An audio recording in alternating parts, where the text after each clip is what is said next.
Hello बच्चों, welcome back to my channel Hindi व्याकरण। चलिए मनुष्यता का दूसरा पैराग्राफ देख लेते हैं। मनुष्यता जो कविता है जो कवि मैथिली शरण गुप्त ने लिखी है, उसका दूसरा पैराग्राफ देखते हैं। उसी उदार की कथा सरस्वती बखानती, उसी उदार से धरा कृतार्थ भाव मानती। उसी उदार की सदा सजीव कीर्ति कूजती, तथा उसी उदार को समत सृष्टि पूजती।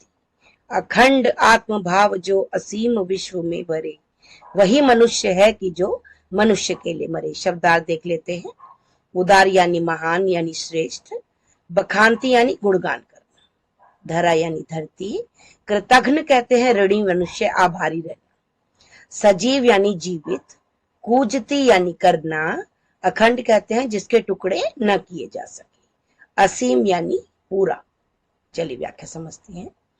उसी उदार की कथा सरस्वती बखानती, तो कवि कहना चाहते हैं कि वही मनुष्य जो उदार होते हैं, उनकी कहानी उनकी कथा भी कौन बयान करते हैं? पूरे जीवन में दूसरों की चिंता करता है जो मनुष्य, उसी व्यक्ति की कथा का गुणगान सरस्वती अर्थात पुस्तकों में किया जाता है। यानी कि पूरी धरती उस महान व्यक्ति की आभारी रहती है।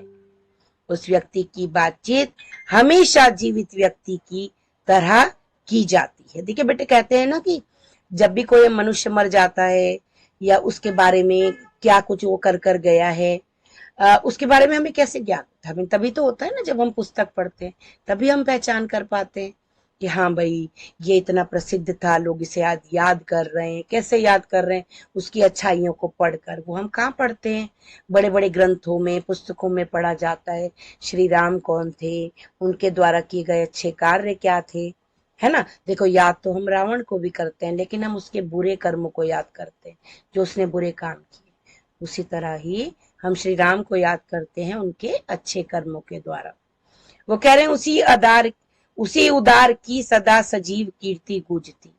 उसी मनुष्य की कीर्ति हमेशा गूंजती है जो अच्छे काम करता है, तथा उसी उदार को समस्त सृष्टि पूजती। पूरी दुनिया, पूरी पृथ्वी उसका पूजन करती है, उसकी आरती उतारती है, यानी कि उसको याद करती है। कैसे?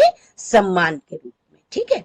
अखंड आत्मभाव जो असीम विश्व में भरे, वही मनुष्य है कि जो मनुष्य के लिए मरे। कवि क्या कहना चाह रहे हैं?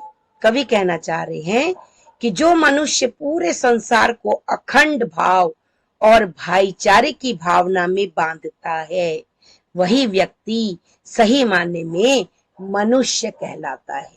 देखिए बेटे, भाईचारा क्या होता है? अगर हम किसी को, सपोज हम किसी पर्सन से बात कर रहे हैं और हम उसे आपस में एक दूसरे के खिलाफ भड़का रहे हैं, तो वो अच्छी बात नहीं होती है।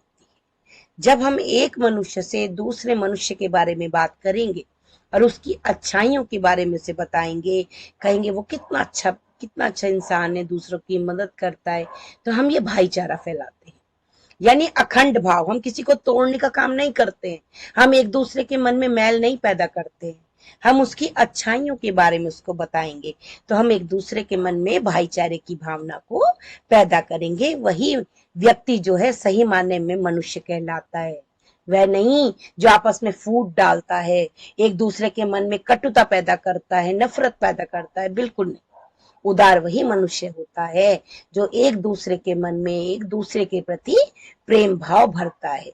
उसी उदार को इस पूरी पृथ्वी जो है, पूरी सृष्टि जो है मानती है, पूजती है।